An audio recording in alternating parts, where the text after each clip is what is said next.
Today is September 11th, 2025.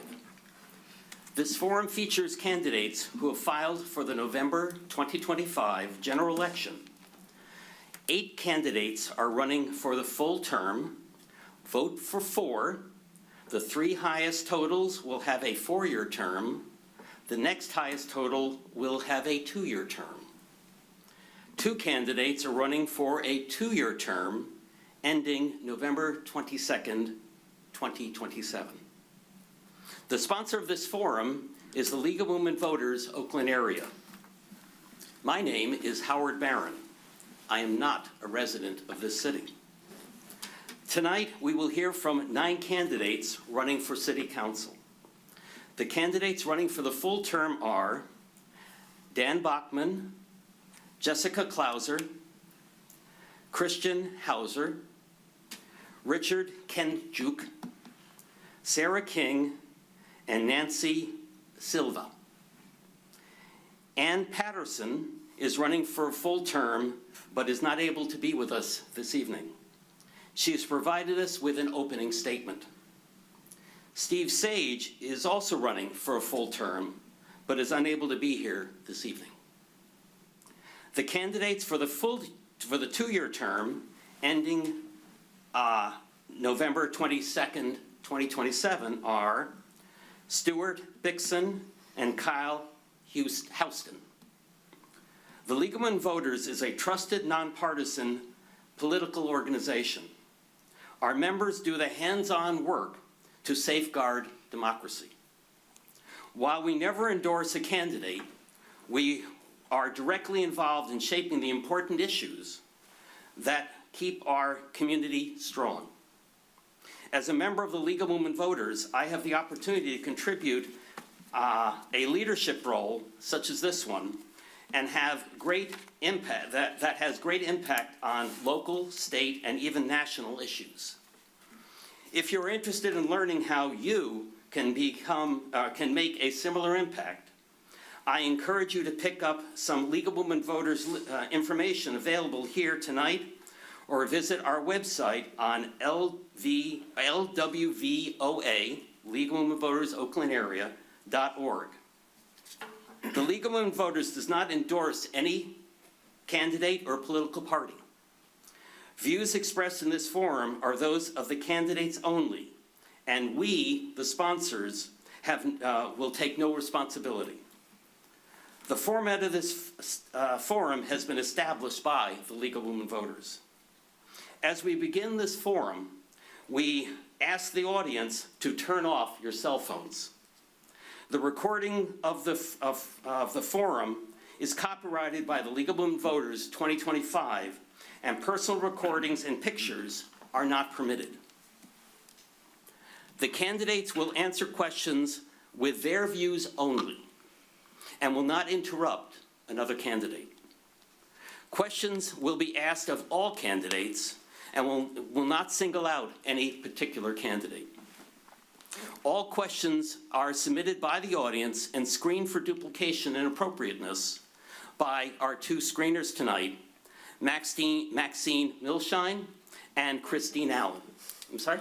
Close enough. It's money. What she said. Our pages are circulating in the audience with pencil and paper with you to write your questions. Please turn in your questions to the pages.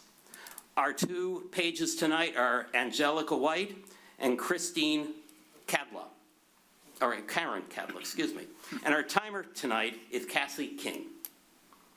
The format of our forum is as follows. All candidates will be given 1 minute for an opening statement in alphabetical order. Candidates will have 1 minute to answer each question in rotation unless time is extended by me, the moderator. All candidates will be allowed equal time to answer the questions. Closing statements will be 1 minute in reverse order.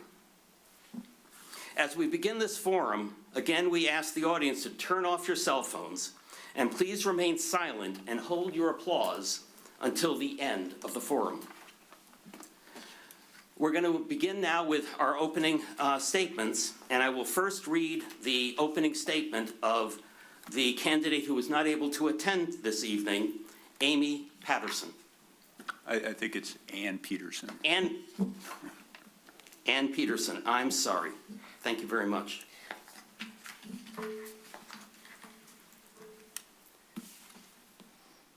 Good evening, Rochester. I wish to be with you here tonight, but even from afar, my commitment to this community is rock solid. I've lived here for 37 years as a resident, small business owner, and a former city council member. I know this city, I've served it, and I'm ready to lead again. Rochester needs change. We've seen too much siloed decision-making with council and not enough accountability. I bring experience, integrity, and a clear plan, protect property rights, eliminate wasteful spending, and keep our city safe. I'll fight for strong emergency services, attainable housing and development for all, and infrastructure that actually meets our future. I believe in empowering local businesses to continue having generational wealth in a small town and making government transparent, respectful, and free from all political agendas. I am not running to make noise, I'm running to make a difference. All residents, taxpayers, and employees need representation, experience, dedicated, a voice of Rochester. Thank you, and I humbly ask for your vote. Sincerely, Ann Peterson. We will now start with the candidates that are in attendance this evening, starting with Mr. Bachman. Good evening, and thank you to the League of Women Voters Oakland area. I'm Dan Bachman. In Rochester, we need to focus on the fundamentals of quality services at a fair cost. Now more than ever, fiscal responsibility is required to accomplish this objective. Unfortunately, it seems like Rochester is losing sight of this. A symptom of this problem is the recent bonding of $2.5 million of new debt for nice-to-have discretionary projects. That brings our long-term debt to over $32 million. Another symptom of this problem is very tight budgets, despite a fiscal year-end 2018 tax increase of 0.75 mils and the retirement of the OPC debt in 2021. Yet another symptom of this problem is the inconsistent management of stormwater infrastructure. City policy requires 33% of households to manage many of our storm sewers in all corners of the city. As you might expect, much of this infrastructure is neglected. Many residents aren't even aware of the policy, and this creates problems and risks for the whole community. We must return to our core values of fiscal responsibility through budget decisions that prioritize quality services at a fair cost. Thank you. Ms. Clauser. Hi, I'm Jessica Clauser. I am really glad to be here tonight. I want to thank the League of Women Voters for hosting us. I am a full-time worker and I have two small children, 10 and 7 years old. Our family chose to live in Rochester because of its charm, the small town feel, and the sense of community that makes Rochester really a special place. Over the years, I've had the privilege of serving on the Planning Commission, I have served on the City Beautiful Commission, and as PTA president at my children's elementary school. Where I have worked to make Rochester a place for not only families to thrive, but where also residents and small businesses can feel supported. Professionally, I work in strategic planning. I have a master's in public policy and a background in government affairs.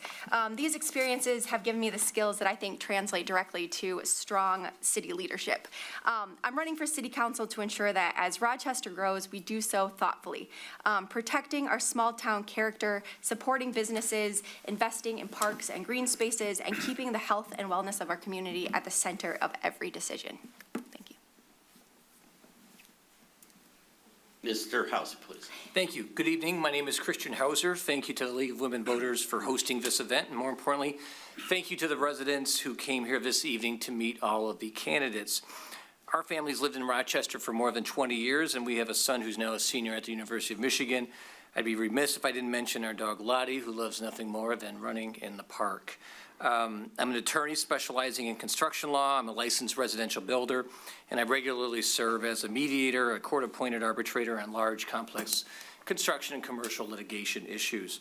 I'm currently a member of Rochester City Council. In addition, I'm also the vice chairperson of the Planning Commission and chairperson of our Brownfield Redevelopment Authority. I also sit on the following committees: the Asset Management Committee, the OPEB Retirement Board, our Blight Subcommittee, and our Community CAT Subcommittee. I'm also an election inspector.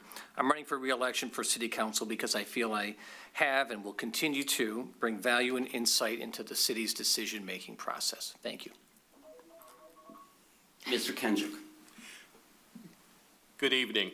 My name is Rich Kenjuk, and I'm running for City Council to preserve the character of our community while planning responsibly for its future. I have called Rochester home for almost 23 years. I serve as a planning commissioner, and I serve as a vice president of the Stony Creek Ridge Homeowners Association, where I have led infrastructure upgrades, restored stormwater systems, and cut energy use by 68%, all while reducing operating expenses below 2012 levels. Professionally, I bring over 2 decades of experience as a small business owner and as a Fortune 10 executive.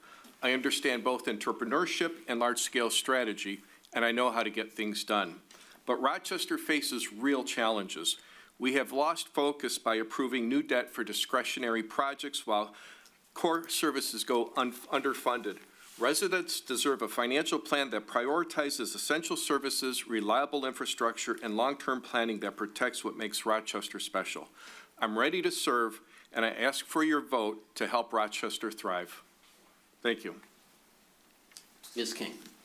Good evening. I'm Sarah King, and I'm honored to serve on Rochester City Council, which I've been doing since February of 2024, after 3.5 years on the Planning Commission, and I currently serve as the chair for RARA Board. Professionally, I'm a middle market banker with JPMorgan Chase. I'm a mom of 2 young daughters who both attend North Hill University. Unfortunately, they couldn't be here tonight because there's a big welcome back bash to school. I grew up in Rochester, my dad having lived on Helen Street as a child, and my grandfather worked at the dye shop at the corner of Avon and Rochester Road. This community has been my home, and I care deeply for it. I'm running to retain my seat because I believe in smart and sustainable growth, strong finances, and a vibrant community.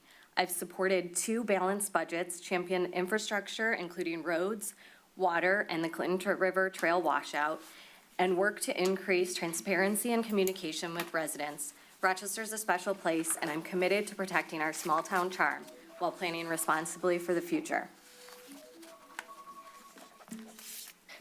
Ms. Salvia. Thank you. I'm Nancy Salvia. Rochester City Council serves 13,000 residents. Our 3.8 square miles, 168 miles of roads, and an $18.6 million budget. We have $11 million in our general fund, reserve balance, and a AAA bond rating. I am seeking re-election to Rochester City Council as I am a proven leader, fiscal and relationship leader. I have the experience, and I have passion and energy to serve.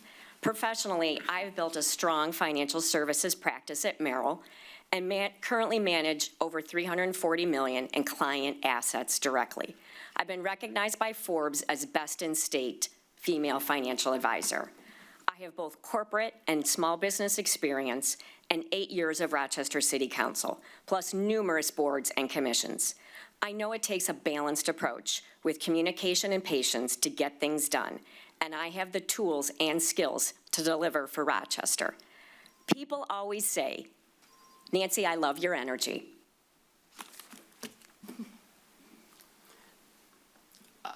Mr. Houston, please. Hello. Oh, I'm sorry. Excuse me. Mr. Bixson, I apologize. Taking my turn already, huh? Hi, I'm Stuart Bixson. I want to thank the League of Women Voters for having this. I believe I offer the citizens of Rochester experience and proven leadership on the City Council. I have served as both mayor and mayor pro tem in my time on the council. I am a retired special education teacher in the Waterford School District, and I support fully funding our police and fire department, promoting efficient city services. I have not and will not support a tax increase since I've been on the City Council, and every single budget that I have passed on all my years on City Council has been balanced. I believe Rochester is in a great place financially. It is well-run. We have excellent city services, and I want to continue to work to keep that going. Thank you. Now, Mr. Houston. I want to say thank you to the League of Women Voters tonight. My name is Kyle Houston, and I'm... Houston, excuse me. No problem. I am seeking a seat for City Council. Gosh, what an amazing time to be here on 9/11, on a day where I think every American has contemplated what the future of politics is in this country. And as I thought about my comments this evening, I thought about one specific statement, which is that the future starts here. And that's what I believe my platform is for taking this forward. How do we carry forward what this amazing community has brought, keep the rich history of Rochester? How do we do so in an equitable way to drive infrastructure that works for everyone throughout the community? How can we think about the multi-generational, economically diverse community that we have here in Rochester and bring those voices together to drive civic engagement? My career, I have spent helping folks find jobs. I work in the staffing industry, but more broadly speaking, I help organizations think about talent acquisition and transformation strategy. I'd love to bring that to the table. Thank you. Okay, we'll start with the first question, and the first question will go to Ms. Klauser. What projects or initiatives in the community that you are involved in are you most proud of? Yeah, so I'm on the Planning Commission, and I am very proud of the work that I've done on the Planning Commission. I've actually had a lot of lone votes lately on planning with some projects standing up to development that I just don't think fits into our community, so I'm really proud of what I've been doing there. On the City Beautiful Commission, I've really enjoyed my experience there. Right now, we're working on a sensory garden for the All Abilities Park, which I think is a lot of fun and brings a lot of just extras to the community. Like I said, I serve on the PTA as president for my children's elementary school at Longmeadow Elementary. I was treasurer before that for 2 years. I've been on the legislative chair. I just recently stepped down from the board of Impact 100, which for anyone who doesn't know, it's a group of women who pool their money together and give large impact grants to nonprofits. I don't volunteer for Meals on Wheels, Rochester Pollinators. I'm excited to be doing my first volunteering with the Assistance League for Operation School Bell. We also help at the Eagles for Arts and Apples and Lights on Ludlow, if anyone's been a part of the neighborhood light fight. So I'm really engaged and very proud of all the things that I'm involved in. Mr. Hauser. Sure. I think that I would look at my time on city council as what I'm most proud of, and that is being part of a group of individuals who have made certain that our city maintains its solid financial footing. As everyone has said here, or most people have said, I should say, we've had a multi-year balanced budget, and that general fund that we have of $11 million is roughly $5 million more than what our city policy mandates. We continue, and I'm proud to be part of our asset management committee, which is planning for the future, but also spending on what needs to be spent, okay? So over the past 2 years, we've spent $4.25 million on our infrastructure, and we have $3.5 million in our road funds. And then finally, it's to continue providing our residents with the first-class city services that they expect and they're entitled to. One of my personal things is I try and respond to every single email that I get from a resident within 24 hours. They may not appreciate the answer. They may not like the answer. I might not have all the answers, but I know that when a resident sends me an email, I will respond promptly and give them the help that they're looking for. Mr. Kenjic. Yes, I've spent 15 years serving the community that I live in and on the board of the Stony Creek Homeowners Association, and I do that strictly on a volunteer basis. I have undertaken many projects to make our community better. One in particular has been a erosion problem that started about 5 years ago, where the storm sewer systems dumped into a creek and caused some significant problems. It took 4 years to find a solution, but we found one and we implemented it and we fixed it. Beyond that, across the street, there was a detention pond that was full of Phragmites. Again, we took an area that was basically unusable, removed all the Phragmites, replaced it with fresh grass, trees, and turned it into a park-like structure. Despite doing all of these things, the operating expenses for my budget have gone down and are less than what we spent in 2012, while we provide more services than ever before. Ms. King. Thank you. I'm incredibly proud of my time on city council over the past year and a half. I think we've accomplished quite a bit as a team. One of the notable things, working in partnership with the DDA to come up with a fantastic project. We took what was originally called the Front Porch and worked together to create something I think will be an outstanding contribution to the city with the year-round farmers market to be the Graham. I also was very supportive of the bond that we did. I think it was a fiscally responsible decision. We maintain a low debt ratio with significant cash flow. We maintain our AAA bond rating, and we are able to support critical infrastructure, both in the community house that supports 25-plus nonprofits in our city that are incredibly important to this city, as well as the skate park and the Clinton River Trail, and then also supporting the library by not raising taxes and going out for a millage and finding a way that we could fund that through our budget. I'm incredibly proud that our team was able to accomplish that. Thank you. Let's see. Oh, Mr. Bixson, please. Salvia? Oh, pardon me. Thank you. Thank you. So areas that I'm most proud of are fiscal responsibility. So as a financial advisor, I am incredibly proud of both city council and city administration who has been able to stretch every dollar. We have been very successful to get outside money into Rochester, grant money. As an example, the sole bridge that City of Rochester is responsible for, Bridge 31.7, we have funded that completely from outside grant money. We also have done similar with the Graham. We got $1 million from Oakland County. We got $2 million for the community house. We have been very successful to leverage those dollars. Another example of great fiscal responsibility is we have planned for a major project on Main Street, North Main, and we're going to be able to cash flow fund that when Oakland County does that road design out of the water fund. So a $4 million water project will be funded, cash flow funded. This city has done a great job with fiscal responsibility. Mr. Bixson. If you'd like to stay in the choose four, could I respond to the question? No, sir. Oh, okay, very well. That's not in the rules. I'm sorry, thank you. Yeah. If you'd like, when you're answering another question, if you'd like to have a response, want to. It just, that way, we're just kind of going through the. Right. Mm-hmm. So, Mr. My Bixson, mistake, please. thank you. Okay, thank you. One of the things I'm most proud of is the modernization of our police and fire departments. We have spent a lot of money and a lot of resources on our public safety, and I believe in that. I've always believed that a great city is a safe city.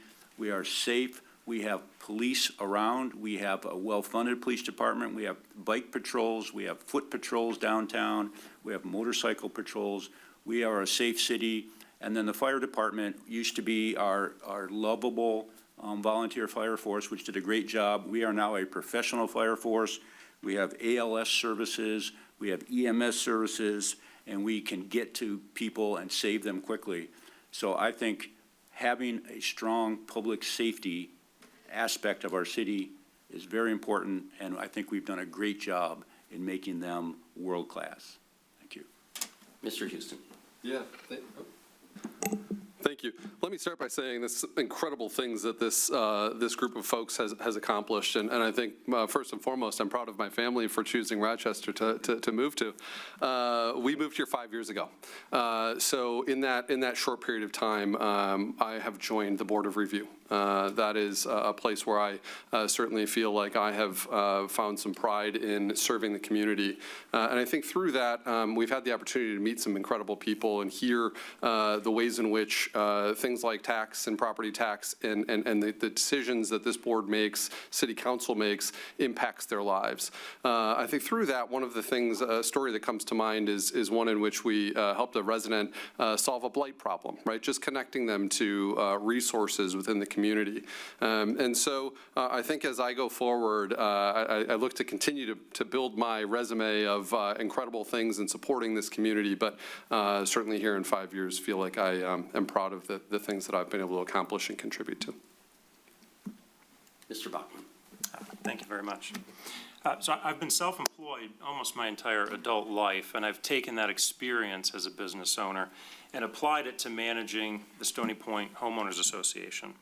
In my tenure, we've developed a 15-year capital expenditure forecast, reduced costs to raise accruals, more than doubled our cash reserves, and implemented key infrastructure improvements such as conversion of our streetlights to LED, saving Rochester taxpayers money. I'm serving in my 5th year as president of that group. What I'm most proud of is taking the issues we experience and collaborating with our neighboring communities. There's 18 neighborhoods citywide, 2,058 homes and counting, that don't receive the same services as the rest of the city, despite paying a disproportionately higher amount of taxes. That is those storm sewers we're talking about. The bonding of $2.5 million recently, the annual expenditure on that alone could jet and camera 7 miles of sewer annually. And these are costs that have to be borne by individual residents currently. Thank you. We'll move on to the next question, and we'll start with Mr. Hauser. Can you explain your understanding of and knowledge and expertise of the City of Rochester's policy and procedures, as well as fiscal responsibility and/or liability where HOAs are concerned? If you do, please, would it be true that all residents receive the services they are entitled to? I feel like I'm back in law school. So the question, if I understand it correctly, is what is the city's responsibility, if any, as it pertains to subdivisions or HOA organizations? And it would be clear to me, putting my legal hat on, is that the responsibility starts and ends in the deed restrictions that are recorded with the county in the 4 corners of that document. So the reality is the obligation for infrastructure, the obligation to repair, maintain, or replace is confined in those deed restrictions that are recorded. Those are public. So the city has an obligation, obviously, if the deed restriction or the deed mandates that the city's responsibility is to fix it or repair it or replace it. If the city is not responsible, then it's either on an HOA or the residents themselves to address those issues. But my understanding and the clear legal answer that I would give is that the city's responsibility starts and stops with the language that's provided for in the deed restriction. Mr. Kenchuk. I agree with Mr. Hauser, but the reality is the situation that he described doesn't exist. Many of the homeowners associations that are out there, there are some that do not have deed restrictions. They are so old that they weren't even considered at the time. Others cannot be found. There are existing FOIA requests that are more than 7 months old that have not been answered. And then there's a big broad stroke that's applied by the city saying that we're going to treat everybody the same. I question whether or not some of these deed restrictions or residential development agreements have even been read, because they are different. I have read many of them, and I know. In our case, we were told we have to take responsibility. The reality is, after our attorney took a look at the situation, they concluded that that's not a true statement. We had 2 residents last year pay $30,000 each to fix an erosion problem, and our homeowners association chipped in an extra $40,000. That's after the city agreed to pay 30% of the cost, but backed out when the estimate rose to $600,000. Ms. King. Thank you. I'm not a legal attorney like Christian. I don't have the benefit of that. I have met with representatives from HOAs, other than the 2 gentlemen up here, themselves, to try to understand the issue, and have consulted with our city attorney. I do believe that we do need to follow the legal documentation. We had another instance where a community that owned a private road wanted the city to pay for the construction. They were going to pay us back. Our understanding was that was not legally allowed, and we can't use other taxpayer funds to do something like that. I'm not going to jeopardize, all of the taxpayer funds to do something that may not be legal, but I did want to try to work towards a solution. I encourage that HOA president, who had not met with the current city attorney, they had not met with the current DPW director. I encourage them to meet with them to have those conversations and to see if we could come up with resolutions. I will also say, as a homeowner myself, when we built our home in Rochester, I spent money to put in our own stormwater retention system within our own property. Thank you, Ms. King. Thank you. Ms. Salvia. Thank you. This is a great question. I'm so glad it was asked. I think there is a bit of misinformation out there. And as mayor, I recently appointed 2 HOA representatives to our Asset Management Committee, which is the committee that's responsible for infrastructure, water, sewer, roads, to try to improve that communication. There is, a misunderstanding sometimes of really legally how things work. And I think Sarah's example, where recently 5 HOAs came before City Council and said, please help us fix our roads. And I'm pretty sure some of those residents didn't even know that those roads were not owned by the city of Rochester. They were owned by the HOA. So we felt empathy for them. We wanted to do something, but legally we cannot take other people's tax dollars and put it on private property. I wish someone could take their tax dollars and pay for the repairs on my house. That would be the example. Thank you. Mr. Dixon. Yes. As a representative of the city, I think the city, we would love to fix everybody's problems. We would like to fix the HOA situations. And we need to work better, and we need to have better communication. And I met with Dan and some other people from the Homeowners Association. But there are laws, and we have to follow the law. I mean, I didn't write the law. The people on this council didn't write the law, but those are the laws, and we have to follow it. And I believe that, contrary to what I heard, I believe that everybody in this city is treated equally. Everything we do up here on city council is to treat people fairly, make sure everybody gets their fair treatment. And if you live on the east side or the west side, it shouldn't be any different. It should be, we are one city, and we should treat everybody the same. Thank you. Mr. Houston. Yeah, thank you. I couldn't agree more with what Stuart said. I think it's a challenging situation, one that is stuck within legal bindings for everyone involved. What I do know is that you can't bring a reactionary problem and expect an immediate answer. What I do know is that proactive problem solving can help drive equitable infrastructure for our community. And so a big part of the reason why I chose to run for this seat is so that I can help unite the community and bring a common voice and a common level head to a future forward thinking about the way we solve some of these problems and drive them equitably through the community. Thank you. Okay, Mr. Bachman. I agree with Mr. Bixon. We should treat everyone equally, and that's not happening right now. There's 18 communities, a third of households that are being treated differently because there's a blanket statement or policy, I should say, applying to all those communities when they're all very different. Mr. Hauser said, let's look at the legal documents we have. We've done 6 years of legal research on this. We've interviewed every community and the leaders in those communities. We've interviewed every director in the city manager, and we're at a standstill. And we need to move this forward. There are communities, as Mr. Kenjuk said, that don't have a residential development agreement, that were told the city will take care of their storm sewers. Now they're told, no, we shouldn't have said that. This policy applies to you. Some communities, we can't find the residential development agreements. Policy still applies to you. Some where the residential development agreement says nothing about stormwater sewers. The city says, this policy applies to you, and you have to take on those costs. We need a fair policy. Do we really want individual residents doing a DIY project on a storm sewer that's interconnected everywhere, create flooding in other areas of the community? Thank you. So thank you.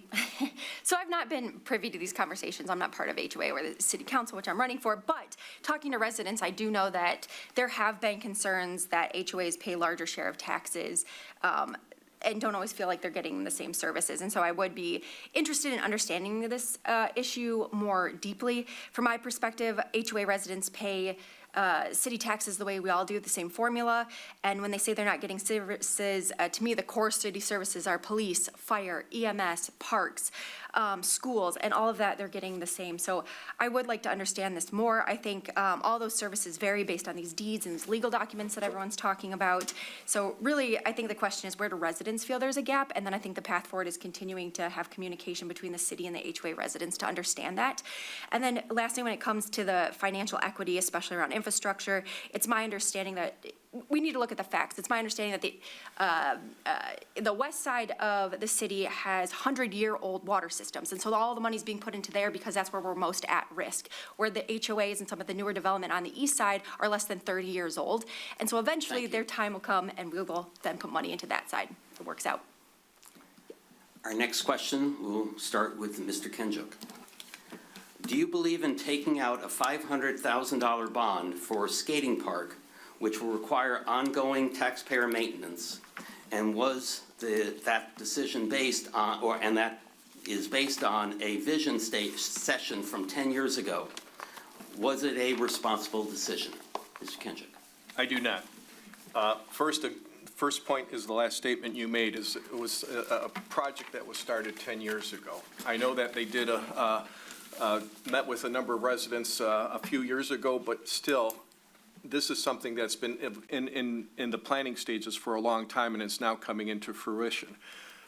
In my mind, that is a discretionary expense. It should not come before basic infrastructure and basic needs. It's a want, not a need.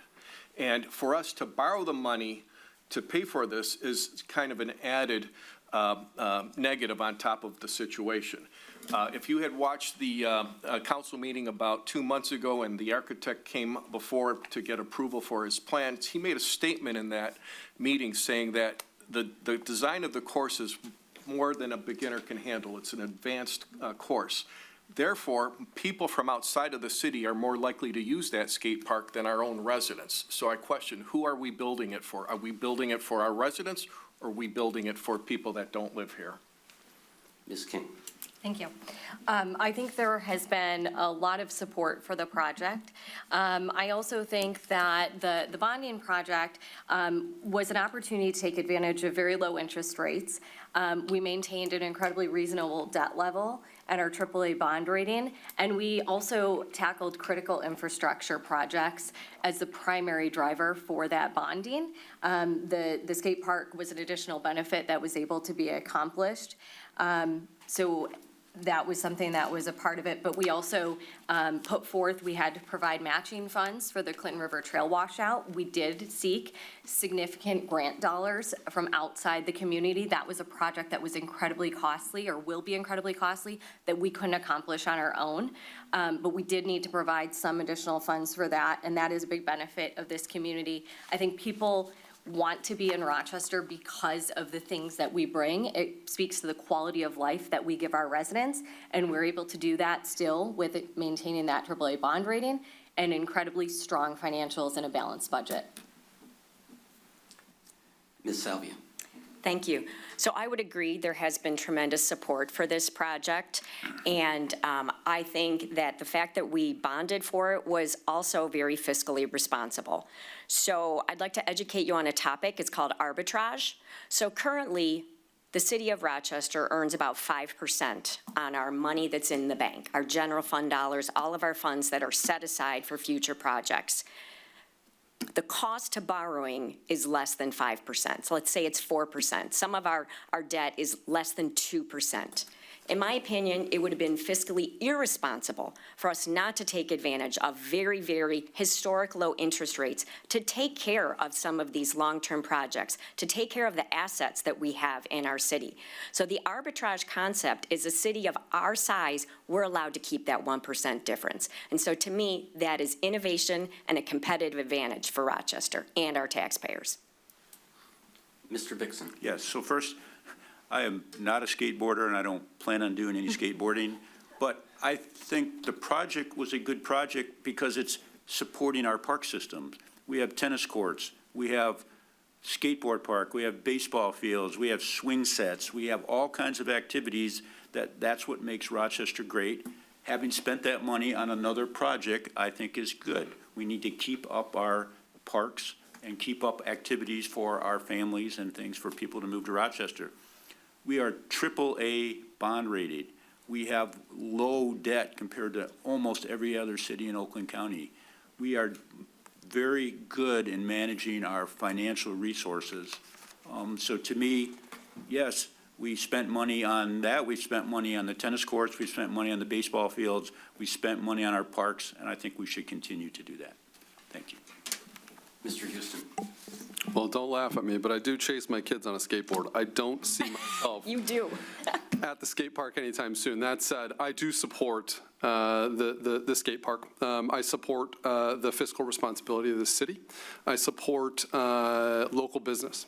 And I think when you think about driving people into Rochester for ways to enjoy spending time with their family, it helps support our local businesses. I think we need to continue more of that. I think we need to do it in a financially responsible way. I love the term smart growth that I've heard a couple of times thrown around. But more important than anything is that we continue to keep a close eye on fiscal responsibility, and I enjoy the innovation and creativity that our city council has brought to finding funds to projects to develop our community, be it bonds or otherwise. Mr. Bachman. Yes, thank you. So AAA bond rating is great.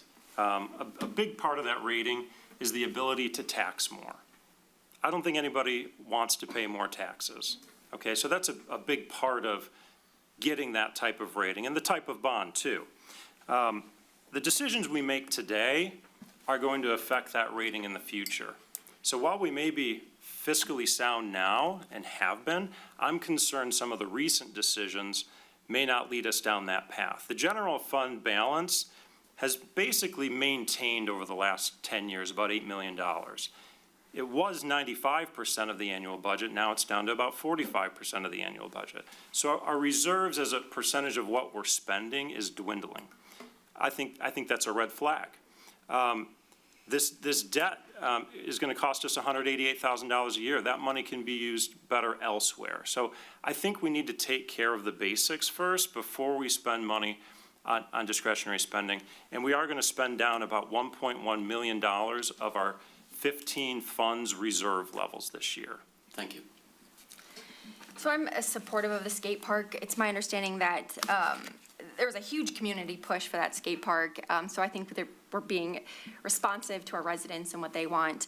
I also see this as continuing to enhance the amenities and the parks that we have and hitting on different demographics and bring something different to different age groups and communities within our community.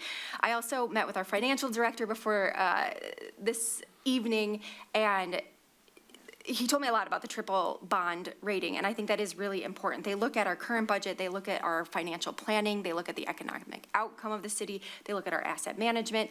All of that goes into it, and they wouldn't give you that rating. Actually, only 6% of municipalities in Michigan get that rating, so it is really a big deal. And I think it speaks volumes to our financial position and what a good place we're in. And so I'm very supportive of the project and think that the skate park's going to be a great enhancement to our community. Mr. House. Sure. I was obviously in support of the skate park because I voted yes for it, and I still think it was a good decision when you look at it from a holistic approach. Like many of us up here, I will not use it either, but that doesn't mean that other people in the community won't, and frankly, it doesn't mean that people from outside the community will use it or won't use it. In fact, people from outside the community use our resources every single day. People who walk around in the park, not everyone's from Rochester. People who dine in restaurants in town and shop at our stores, doesn't mean they're all from Rochester, but they still use our services, and I think we ought to embrace that. But as the mayor said, and as Sarah said, this was tied into a couple other critical projects that we had to match funding in order to get done. So we had a $2 million grant from the state for the community house. We were able to get that part done on the basement and then repair a trail for $1.4 million. We got another $1.4 million. So yes. Is there some disappointment in the skate park? Sure. But I think overall, it benefits the city. Our next question, we will start with Ms. King. How do you plan to attract more businesses to Rochester? It's a great question, and I appreciate it being asked tonight. So I think you know, when we think about some of the construction projects that have happened in the city that have been approved over the past few years, and hopefully we'll get more momentum going, we're looking at bringing in a reasonable way. I think we've been very thoughtful. I was part of Planning Commission for a long time, and we were trying to maximize the value of those projects, not from a dollar standpoint and how much they would cost for tax purposes, but truly that they would be a benefit to the city. And I view those residential projects as a benefit to bringing people that live within the city, that are walking distance to businesses. They will support our businesses. They will help us have a thriving business community. So I think finding that balance in planning for the growth and development for the city is incredibly important.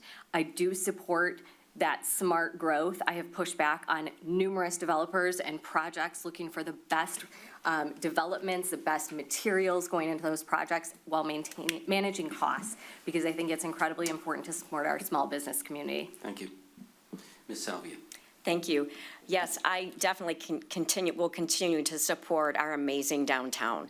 Christy Tavaro, our Downtown Development Director, has been in place for 25 years, and we consistently get reviews and ratings of the best downtown, recognized by Main Street, Oakland County, and others. So yes, we're going to continue doing all the things we have done, and I think new projects like the Graham is going to be a great way to bring new businesses. We currently have 98% occupancy in downtown, so it's not like we have a problem attracting businesses, but of course, we're always going to continue to innovate and bring other ideas, and the Graham is going to be a great one with a year-round farmers market that's going to bring people, and when one business wins, they all win, just like we saw with the Home Bakery and the Amaranth St. Brown cake.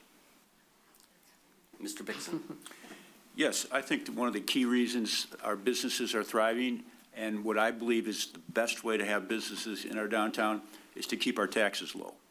We have a low tax rate. We need to keep that. As I said in my opening statement, that's why I have never voted and will not vote for a tax increase. We keep our taxes low. That's where businesses want to be. We also need to maintain Rochester as a great place to live with parks and some of the things we've talked about, some of the amenities we have. Businesses want to be here because people want to live here. And finally, the last thing is we have an economic development person in our city, which now is our city manager, but we've always maintained that. We've been very proactive in working with bringing businesses to town. Our economic development person has worked well with the DDA to bring businesses in town. So great place to live, low taxes, city government being involved in businesses. That's the way to keep our downtown growing, businesses coming to town, and I believe we are successful right now. Thank you. Mr. Houston. Yeah, thank you. Traffic drives business. We have to continue to bring traffic to Rochester. We're doing a fantastic job. Our DDA, I think, is doing a fantastic job. The Lanyap, Arts and Apples, you name it, festivals. We need to continue to drive traffic. That's what will attract businesses to our town. We need to continue to maintain the infrastructure of our town so that we can drive more Class A real estate, commercial real estate into the business. This is a double-edged sword, though, because as I sit on the Board of Review and I have residents come to Board of Review and say to me, you know, my spouse just passed. I'm on a fixed income, but my taxes continue to go up 5% year after year after year. How do we manage and balance those two? I think as we go forward, we need to really consider and think about the way in which we balance those things to make sure that taxes stay low, but that we continue to drive the traffic to town that attracts the businesses and the residents that we're looking for. Mr. Bachman. Yes, I'll support what Mr. Bixon said. The last thing I want to do is raise taxes. My concern, as I've presented tonight about the discretionary spending on nice-to-have projects, is if we continue down this path, we're going to be forced into a position to have to raise taxes. I'd like to nip that in the bud.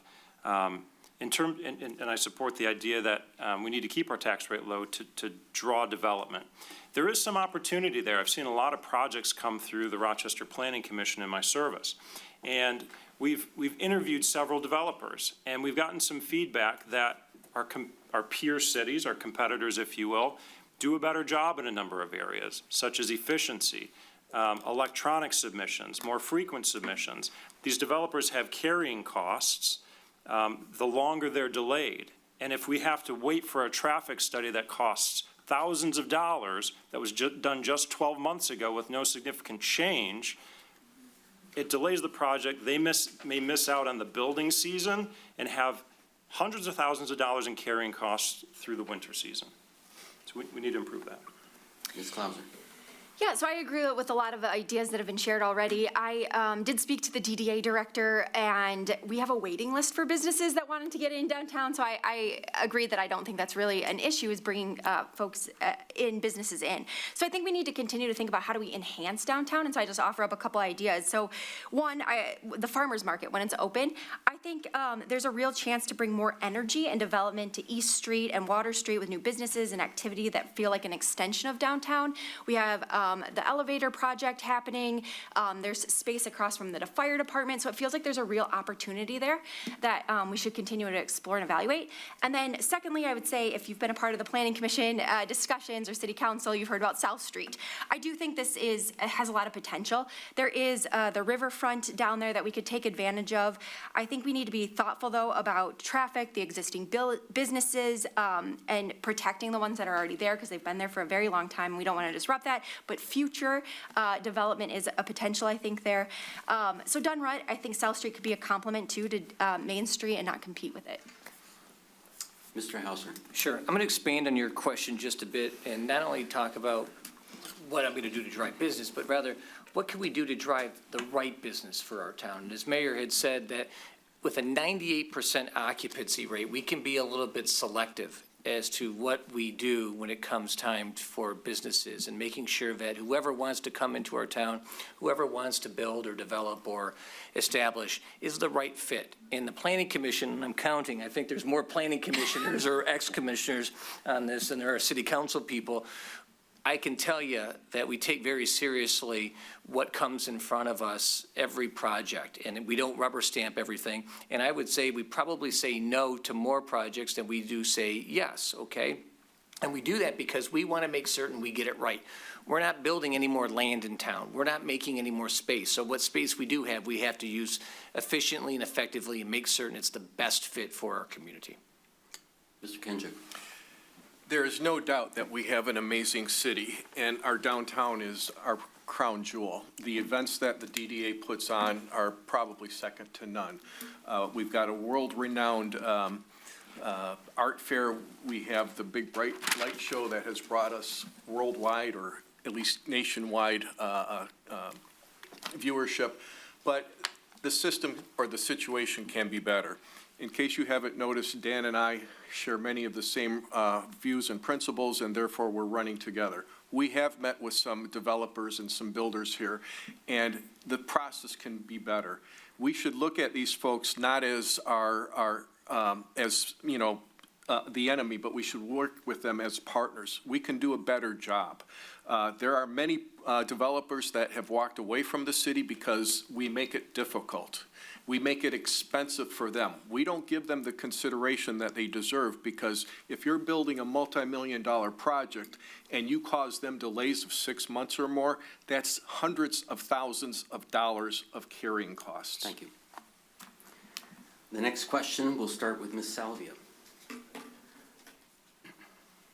Do you support or oppose the ballot proposal to remove language regarding primary elections, and if so or not, why? Thank you. Thank you for bringing that ballot amendment or ballot issue to the public's attention. So this was brought to City Council by our city clerk. It would basically eliminate the need for a primary. So currently, if you have more than 8 candidates, if you have 9 candidates, we have to have a primary. That costs the city, the taxpayers, about $20,000 to do that. So I don't think it's necessary to spend $20,000 to limit the pool down to 8, which is what we currently have. So I am in support of approving that ballot language. Mr. Dixon. I also support this measure. I was on the council back in the day when they had 9 people running, and we had an entire primary, entire election to eliminate 1 person, and it cost the city $20,000 to eliminate 1 person, and then people had to run the same election all over again. So I think that's a great way to do it. Most cities don't have it the way we did, and we are just getting in line with other cities. we're not hurting anybody's chance of getting elected, and it saves the city a bunch of money. So to me, it's a win-win-win, and I support it. Mr. Houston. Yeah, I believe Stuart and I almost faced that very fate. There was a third potential for the two-year term. I support the ballot. I think that is a big use of time and money from a lot of people to eliminate down potentially one seat or one individual. So I am in support. Ms. Clauser. Bachman? How about Mr. Bachman? Mr. Bachman, excuse me. We may have to build a bigger dais if we don't have a primary. I think what's the unintended consequences? I'll reserve judgment until maybe I think that through, but I think, yeah, it seems to make sense logistically. Primaries I don't think happen often. I'd like to know that information. And if they don't, is it really necessary to change the city charter? I don't know. But candidate Salvia, Mayor Salvia's point about saving the taxpayers $20,000, I'm all for that. So I think it deserves some thought, but on the surface, yeah, seems like a reasonable consideration. Thank you. Ms. Clauser. Yeah, so my understanding is we rarely hit the candidate threshold yet. The city still has to budget and prepare for them, which is costly and doesn't add much value for the voters. That's why I also support the amendment. I think it simplifies our election process, takes out some of the confusion, saves taxpayers dollars, and again, reflects the reality of how our elections actually function. And all qualified candidates, right, will still appear on the November ballot, so residents still have that same level of choice. Without adding, again, that added expense and confusion of the primary. So I also support the ballot Mr. proposal. Hauser. Sure. As an election inspector, I take a little bit of a different perspective on this. And my view is, as long as it doesn't disenfranchise, impede, or obstruct a resident's right to vote, and it doesn't alter the landscape ultimately of the final decision or ballot, it's a no harm, no foul. And if it saves us $20,000, by all means, then yes. If I felt or had any reservation whatsoever that removing the primary would somehow take something away from someone, then I would say no. But in this instance, I can't see any downside whatsoever. Mr. Kenjic. 8 or 9 people have already commented on this. I really don't have anything to add or subtract. In general, I support it. Ms. King. Yeah, my colleagues up here and running campaigns have covered it. The only thing I will add is when you have the primary or when there's a possibility of the primary, it brings forward the time frame that somebody needs to submit that they're going to run to April. That is very long in advance for a leeway for a city that is 3.7 square miles. I think it may actually rule out people that might have considered running had it been a little bit closer to the election. So I do like the fact potentially of eliminating it and pushing it back. I did vote for it.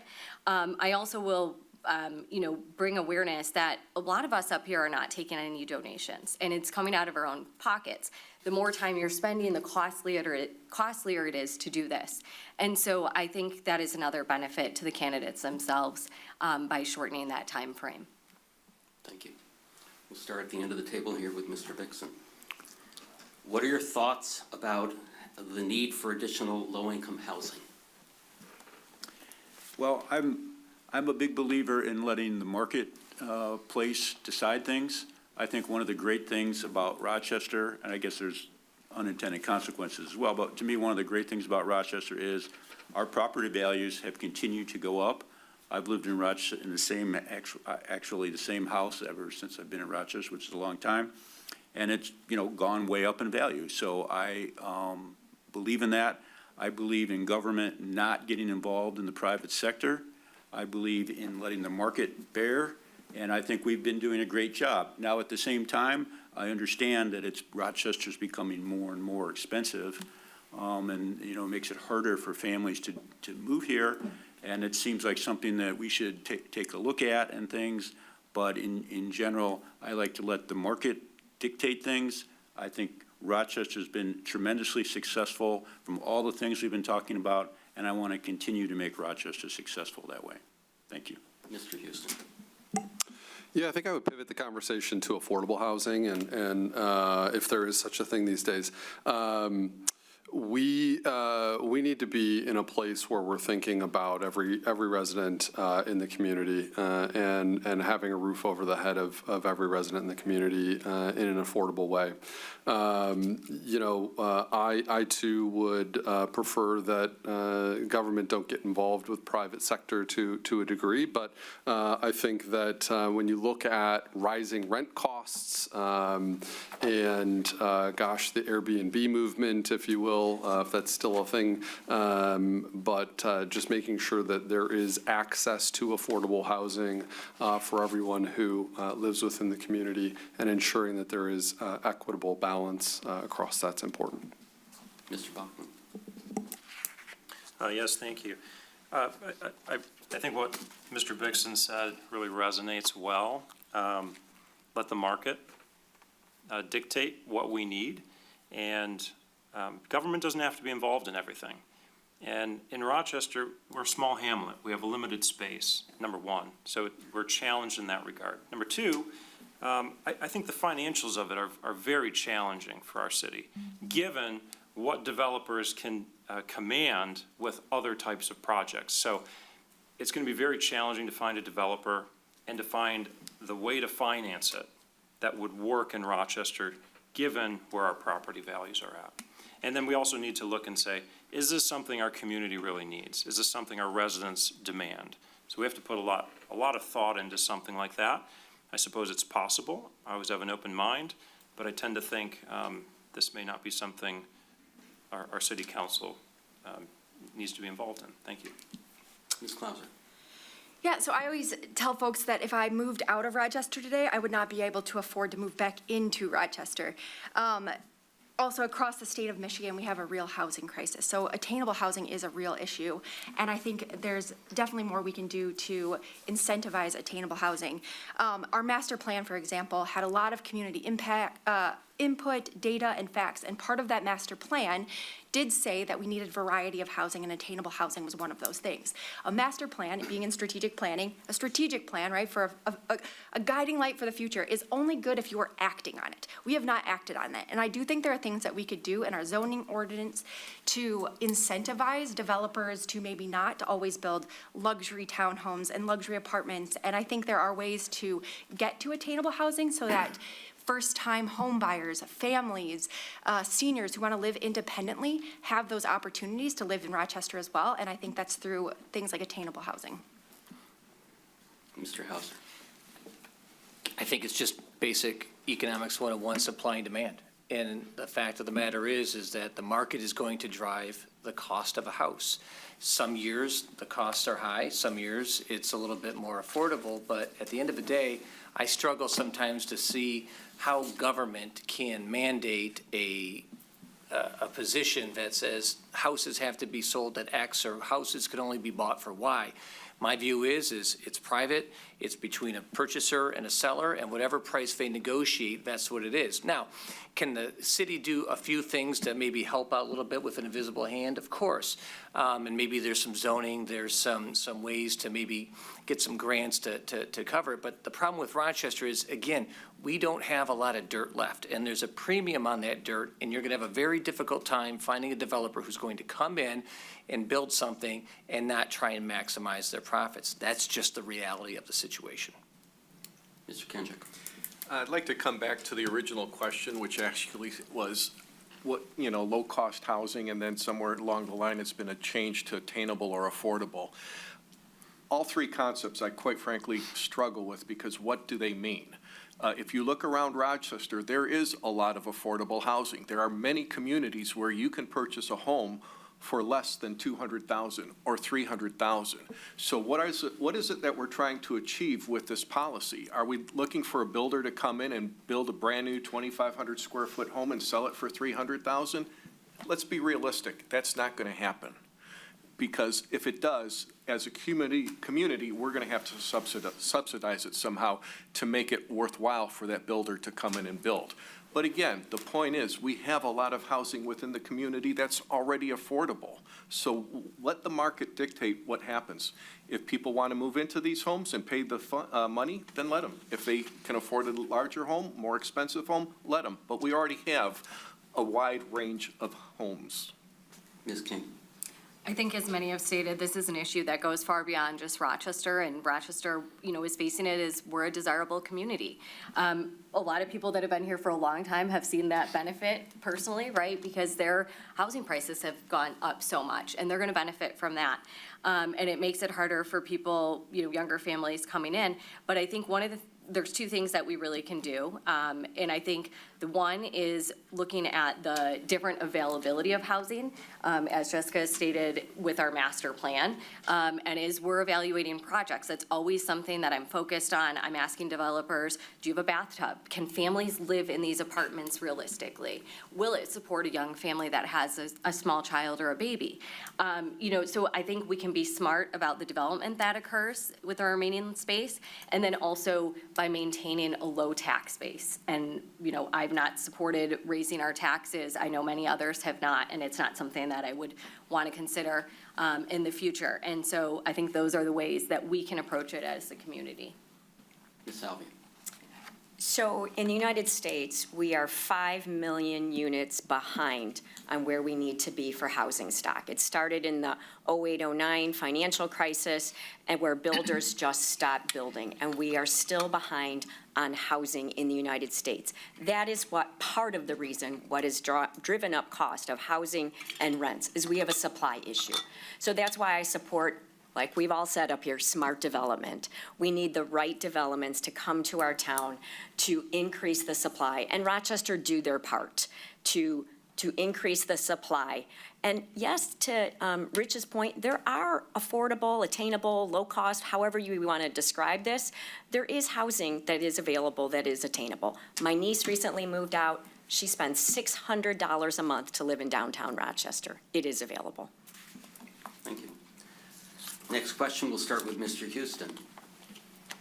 How well is Rochester meeting the needs of seniors? What, if anything, needs to be done? Yeah, fantastic question. Look, this comes back to one of my opening statements, which is that we live in a multi-generational community. And I do think that the city has done a great job. The OPC is fantastic. Albeit I've not been able to use the services there, I hear fantastic things from the folks who do attend and go regularly.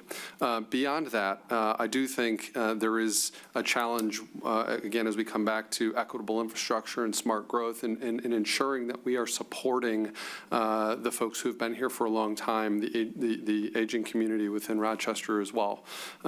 We need to be sure that we're getting folks involved and having a voice in the community so that we can solve some of the challenges if they do exist in a meaningful way. Mr. Bachman. I think this community is very focused on the senior group demographic, if you will. The OPC is wonderful, as we've heard already.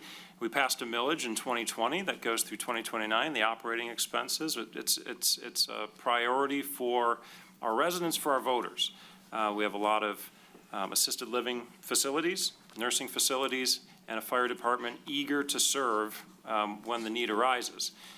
We have a wonderful downtown. We prioritize the safety of our residents through our spending priorities, police, fire, and we have a safe, livable city, walkable city. I think it's a great place for seniors to live, and our demographics reflect that. So thank you. Ms. Clauser. I agree. I think we do a lot for seniors. The OPC is outstanding. I've never seen anything like it. I grew up in northern Michigan, and the OPC is something special, for sure. I think the public transportation that we provide is extremely helpful for seniors. OPC also gets a part of that and provides transportation. One thing that I did talk about with the chief of police is we're always considered one of the safest cities, but something that is an issue is mental health and cognitive impairment with our residents, and that it includes seniors as well. And so I'd like to establish a health and wellness commission if I get on city council to keep Rochester at the forefront of encouraging active living, making sure residents know about the many resources that are available to them, connecting them to community resources, programs offered at the hospitals and the schools, making sure, again, that we're just connecting people to healthier, stronger lifestyles. I think that's really important, and especially for our senior population. Mr. Hauser. Well, I am a member of the OPC, believe it or not, and when I am there, the biggest, pickleball, Stuart, they want pickleball on the tennis courts. Sure do. So, that being said, but no, as everyone said, I believe, my view is that we have a very healthy and vibrant senior community here, and we have a lot of services to meet those needs. As Jessica said, the van service that the OPC provides, it'll take you to get your doctor's appointments, to pick up pharmaceuticals if you need that in the medicine. So I think that's an incredible experience and opportunity for people to take advantage of. We're a very walkable city. We've got a park trail, a system trail. It's very well lit. It's safe. Our downtown is there. The police station's right here. So fire stations across the street. So I think we take care of our seniors very well. And if there's something that's not being served, I would tell them to reach out to the community or reach out to city council. Mr. Kendrick. Our community, Rochester, supplies some very great services for our seniors in combination with some of our neighbors.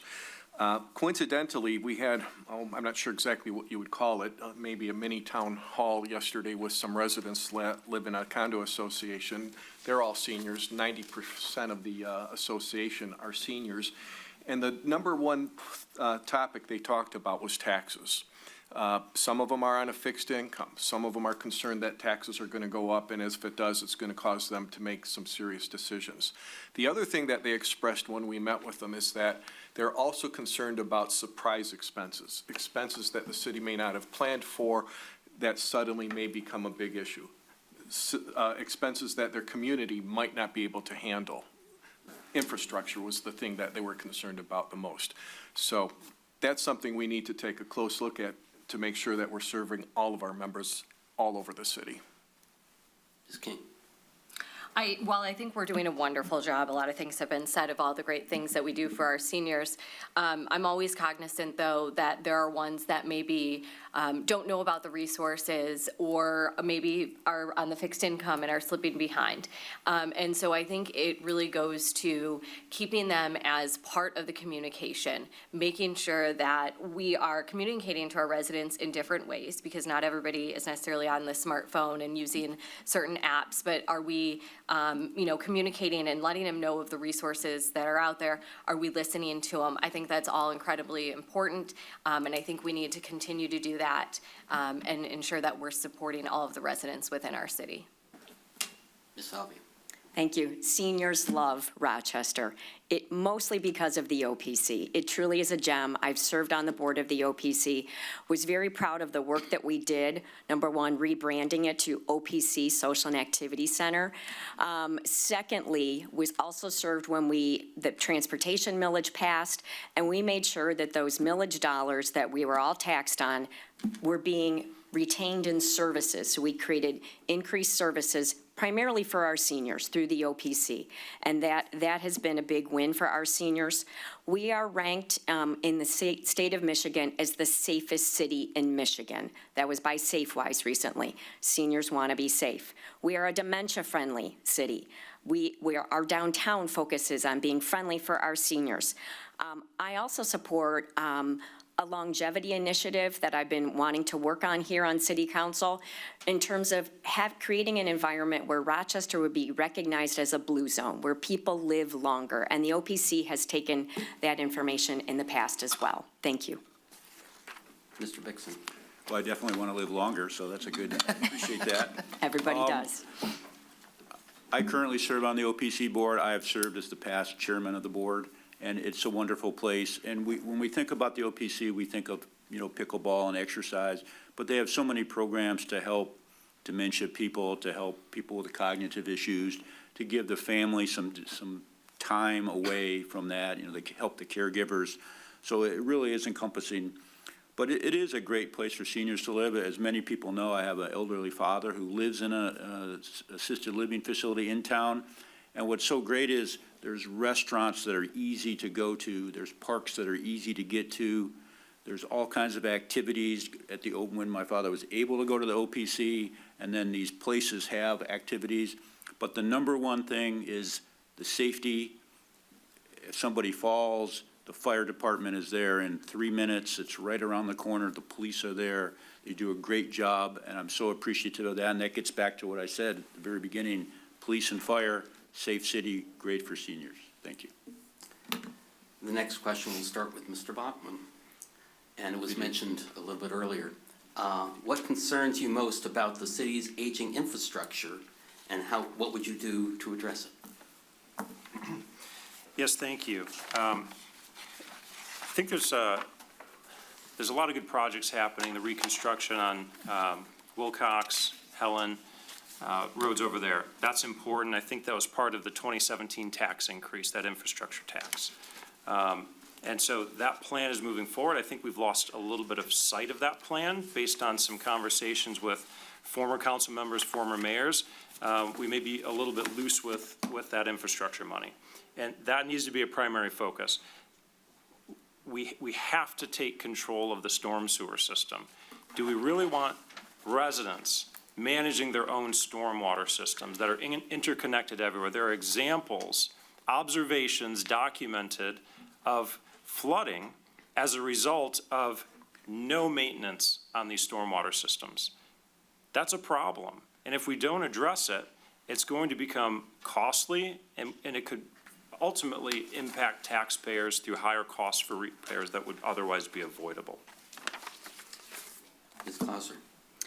Yeah, so I don't think we have an issue in addressing our infrastructure. From what I've seen, like I mentioned earlier, I do think we are prioritizing infrastructure that has the most risk or need, and we are investing in that and making those updates. There are tons of projects that are happening, and I'm sure my colleagues here on City Council are more fluent with all those projects, but I know there's a lot going on based on my conversations with the city and with our financial director. And I think we are prioritizing the right things. I think we have the Asset Management Committee that is doing a great job, and also strategic planning on how we take care of and tackle that infrastructure need. And then again, I go back to our triple bond rating. I think that says a lot about how we're managing our money and how we're anticipating projects and planning for those things. Mr. Hauser. Sure. So as a member of the Asset Management Committee, I'm intimately familiar with what the city does and what the city plans for with respect to infrastructure. And I can tell you just off the top of my head, this past summer, we spent just under $1 million repairing and replacing roads over on First, on Walnut, on Pine, and then throughout a subdivision on the east side. Our road fund balance, the money that we have in our bank account to address unexpected circumstances, a collapse, some type of cave-in, $3.4 million. We have done more planning for future events. The bridge that we're doing up on the Paint Creek Trail, it's $1 million+ that grants are taken care of. We have sewer work that we're doing. We have 5 sections of the city that we just talked about at 4 o'clock today. Now we're going to put cameras through and double check and triple check and make sure that every sewer line of this city is working perfectly. Mr. Kinchuk. Christian, you said something that I have to take exception of. Every sewer in the city, that's not happening. We've talked about this several times today, and the reality, again, is the situation is there are certain parts of the city that are responsible for taking care of utilities, for taking care of infrastructure. We can't look beyond that and believe that everything is correct, everything is working properly. I mentioned the situation where 2 residents paid $30,000. My neighbor across the street had to fix a sinkhole in their backyard because of shoddy workmanship. The response was, too much time has gone by, it's your responsibility. These things are just starting to break, and if they go on, you're going to find more things are going to break, and it's going to cost people. The thing about it is, as a city, this is poor public policy to shift these responsibilities and shift these costs to the community or to an individual homeowner. They don't have the expertise, they don't have the resources, they don't have the manpower, they don't have the equipment. They cannot do it themselves. Ms. King? Thank you. I think, as Christian stated, we've spent quite a bit of money over the past several years, and we're always planning 3 years out. And we are able to cash fund a lot of the work that we're doing in our roads. Our fund balances are really strong. We're cash funding the bridge work. We also are receiving some grant money. And so we're really making sure that we're thoughtfully addressing our assets, our city assets. I do think that we need to be working in better partnership with all areas of the city. I would like to see more collaboration and understanding, how we can work together with the residents that are in our HOAs and what we can do to see improvements there. I do think there's certainly room to work with them, but, I think within the confines of what is legally allowed. For instance, we can't fund private roads. And private retention ponds is something that not all taxpayer dollars can go towards. But I do think that there are ways that we can improve. Thanks. Ms. Salvia? Thank you. So Rochester is the oldest settlement in Oakland County. When you're the oldest settlement, that comes with a responsibility to maintain our water, sewer, and roads, our infrastructure. And infrastructure is expensive, let's be clear. We do have a 20-year asset management plan that covers water, sewer, roads, all of the assets the city is responsible for. What concerns me is if a council would vote in the future to increase taxes to cover the cost of additional cost of infrastructure. I haven't heard any innovative solutions. I have a couple innovative solutions to deal with some stormwater issues that are not city-owned. As an example, you can get insurance that if your HOA assesses you a large bill, your insurance company will cover it. You can also, and this has been discussed at City Council, there is something coming through legislation or has passed, a stormwater utility. Maybe a stormwater utility would make sense. So we have to be innovative and we have to be smart. That's what I would recommend. Mr. Vixen?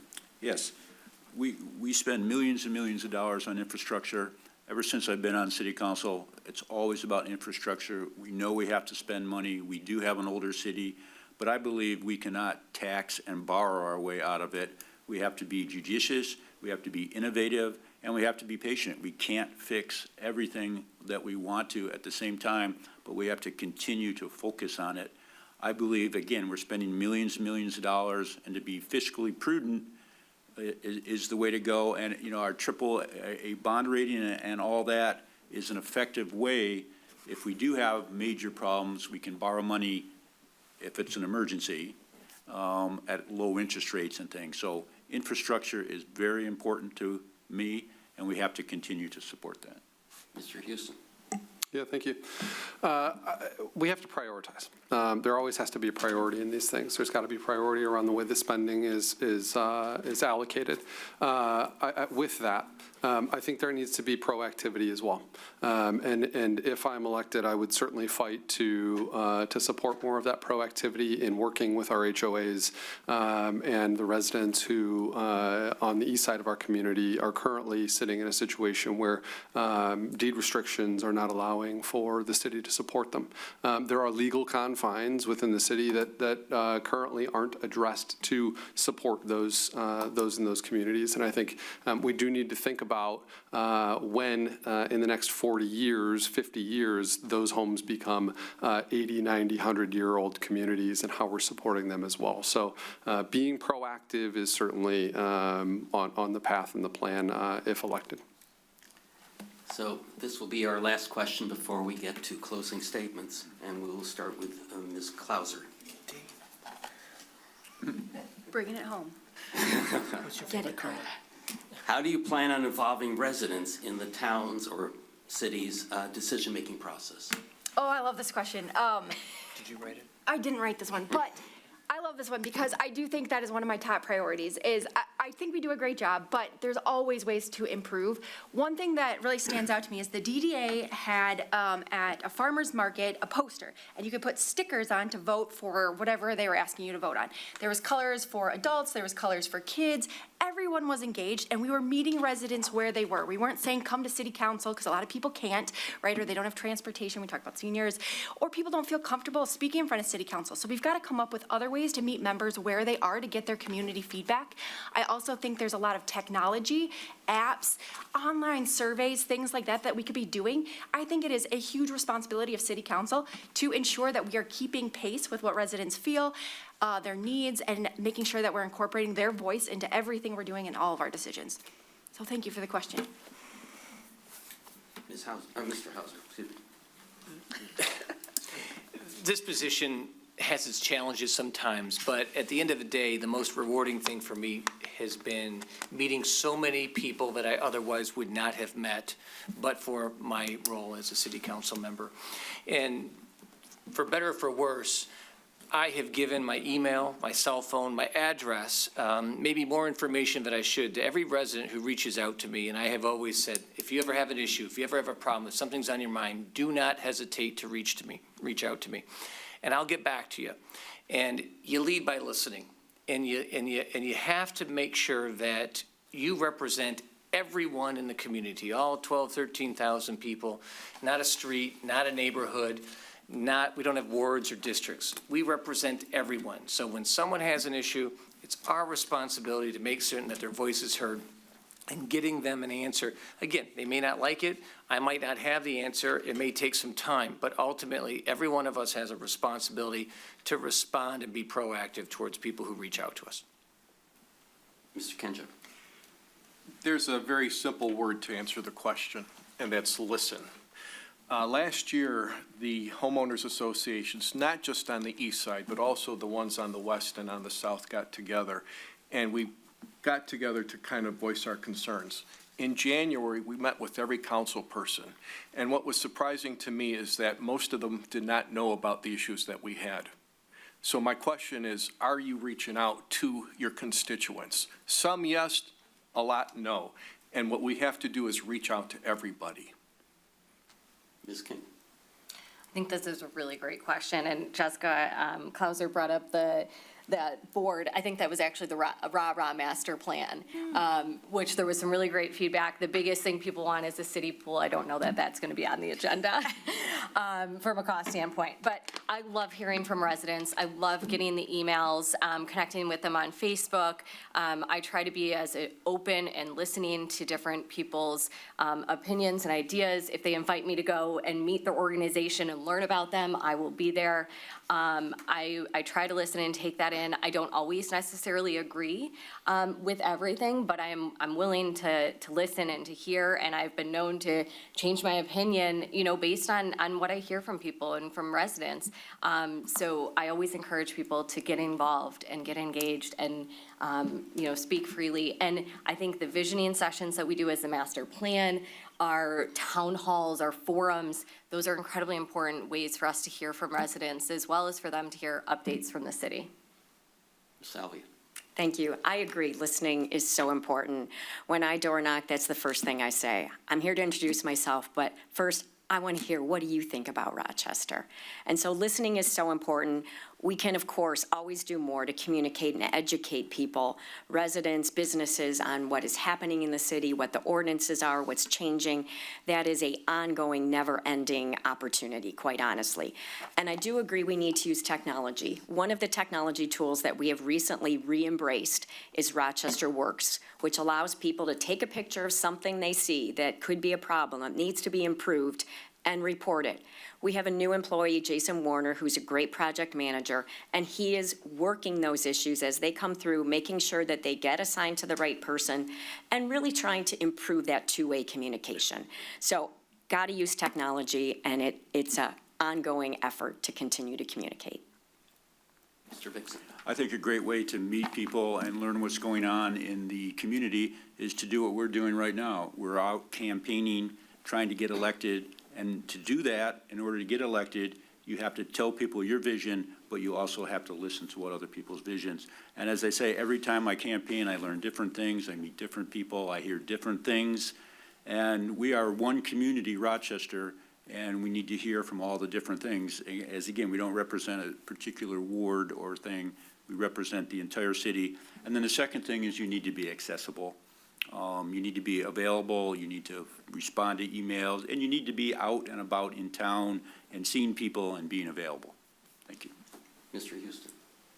Yeah, thank you. I would echo what a lot of the folks said here, which is that we need to be in the community. We need to be shaking hands and speaking with people.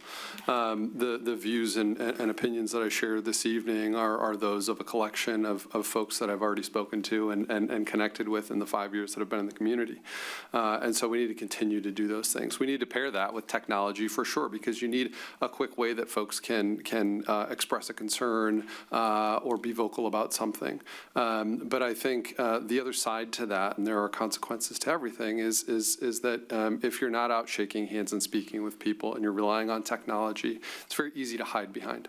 And so when you're out, there are several city council members here, and when you're out and spread the work to connect with folks in the community, I think that's a great way to bring back the voice of residents. Well, that concludes our time for questions. Did you go? Mr. Bachman? I'm sorry. That's all right. Mr. Bachman. It's just like being at home. Dan who? Yeah. So in my work managing the Stony Point Homeowners Association, you talk to people, just like everyone else has said here, right? But sometimes there's issues that you get a roughly equal distribution of opinions, and you say, boy, this is maybe a tough issue, and I really need to find out more. And so we've implemented something called pulse surveys, right? Technology is a wonderful thing. And it's easy, all the data's in there, you send it out, and you get results back from a vote. And you get some pretty clear trends, and that helps guide decisions. As I mentioned, we've created a consortium of 2,058 homes and counting, right? And there's more than that beyond these 18 neighborhoods impacted by bad storm policy, storm sewer policy in Rochester. So that's a third of the city, right? We can reach out and pulse a third of the city to say, hey, should we borrow $2.5 million to build a skateboard park? Or given that we have millions of dollars in infrastructure needs, should we maybe put our resources there first? That might be a good question. Now, that concludes our time for questions. Candidates will have 1 minute to make their closing statement in reverse order of the opening statement. So we'll begin with Mr. Houston. All right, thank you. Well, first let me say thank you, Howard. Thank you, League of Women Voters, for the opportunity. And really what a grateful opportunity this is to have the ability to voice opinion and thought and seek election for such an important seat for our city. My intent is to bring the history that I have and experience that I have from a career of supporting, folks in collaboration and connection and change management, and bring integrity to that as well. From a platform and policy perspective, I think we've covered it this evening. Bringing, connection and connectedness to our multi-generational community, one that's economically diverse as well. Bringing smart growth and bringing additionally infrastructure that is equitable and works for everyone across the community. And I think that's achieved through just that last closing question, being out, speaking with folks, connecting in the community and understanding folks what they need and what they want. So I hope that you'll vote for me here on November 4th. Thank you. Mr. Bixon. Thank you, and thank you for everybody for coming, and thank you to the League. I believe I have the experience and leadership abilities to be immediately effective on the next city council. I think people in town know me, and I believe I have a consistent, common sense message that I'm known for. I have been elected many times in this city, but I feel like I have to earn that people's vote every day, and I will continue to work on that. and I will continue to support our police, support fiscal responsibility, and support efficient government services. I ask for your vote as well. Thank you. Ms. Salvia. Thank you. Thank you, League of Women Voters. Thank you, residents and those in the audience for being here tonight and being part of democracy. So there are many reasons why the message that I hear when asking residents about Rochester is, I love Rochester. You have my commitment to continue excellent public service and safety while managing a capital improvement plan for water, sewer, roads, facilities, library, and trash services without increasing taxes to do so. I would be honored to serve Rochester for another term. I am fully self-funded, meaning I don't take money from anybody else, no outside interests, fully self-funded for this campaign, and I hope to continue to be able to be mayor for another year. If you love Rochester the way I love Rochester and want it to continue in the direction it's going, vote for Nancy Salvia, absentee, early voting, or on November 4th. Thank you. Ms. King. Thank you. I so appreciate the volunteers tonight from the League of Women Voters for putting this on and giving us this opportunity to connect with the community and get our message out. Rochester has always been home for me, and it's where I choose to continue to be home for my family and raise my daughters here. The connection I have with the community is what drives me and my work on city council. I can assure you that if you continue to support me and council, I'm going to take a balanced approach. I'll be thoughtful. I'll be fiscally responsible. I will listen to the voices and opinions of our residents and voters. I may not always agree with everything, which is okay, and I think we've seen as council, we give a little push and pull, and we get some really good outcomes of that. So I think that difference of opinion is really helpful. I will continue focusing on resources for all of the members of our community, whether it's the OPC for our seniors, whether it's skate parks to have safe environments for our children to play and to grow, whether it's critical roads and infrastructure, our police and fire, having those within our community are very important.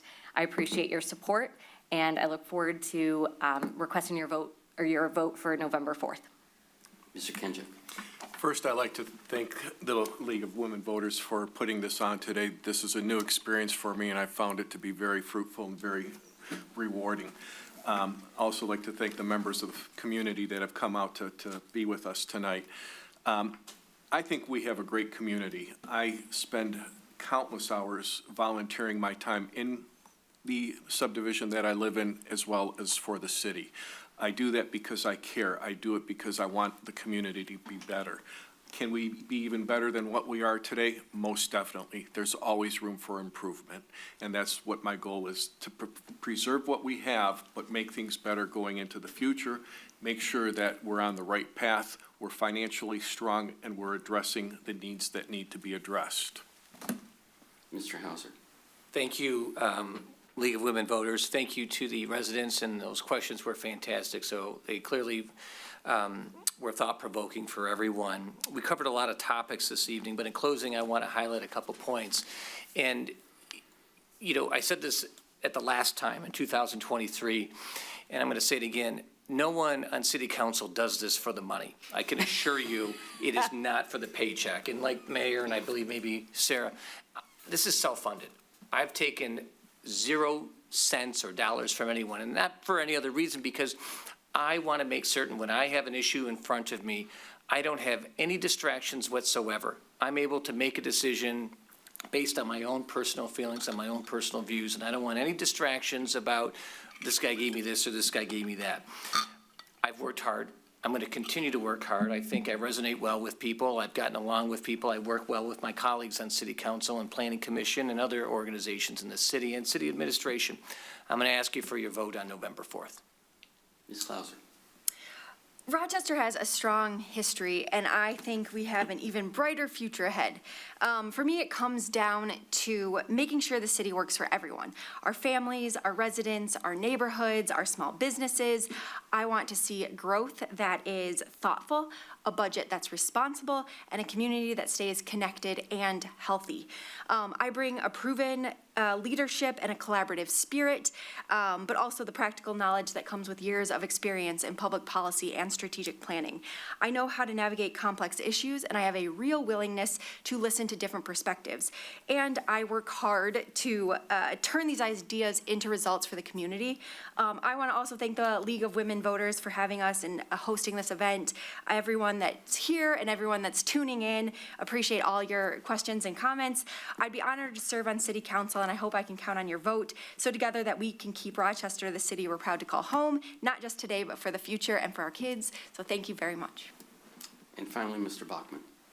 Thank you again to the league, our residents, and lest we not forget, our clerk and deputy clerk. Without you, this would not be possible, so thank you. I hope I've earned your vote tonight by discussing the issues. Rochester has a long history of fiscal responsibility, responsible spending. I'm concerned, the reason I'm running, I'm concerned we're losing sight of that. I think our priorities are getting a little bit mixed up. We have a third of our city who is required to pay out of pocket for a forgotten utility that affects other people. We can't leave it to the hands of DIY projects. We have full streets whose backyards don't dry out in the summer, whose basements get water and they're flooding. And our priority is, instead of spending $188,000 a year to jet and scope those storm sewers, which would solve the problem, not asking for much, we decide to spend that money on debt for a nice-to-have project. We have real infrastructure issues, but we prioritized a nice-to-have discretionary project. Thank you very much. The League of Women Voters would like to thank the audience, the candidates, and CMN TV for making this forum possible. Rebroadcast of this forum will be on the League of Women Voters Oakland area website, partner sites, and YouTube. The League of Women Voters is funded by contributions from concerned businesses and citizens. Our membership is open to women and men over the age of 16. This presentation is copyrighted 2025 by the League of Women Voters and can only be shown in its entirety. All rights are reserved.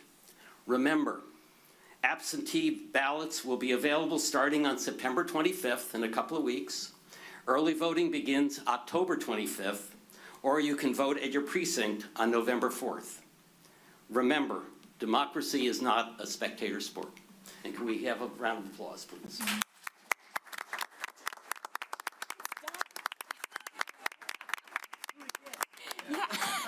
Phew, happy that's done. Thank you. Thank you very much. Appreciate it.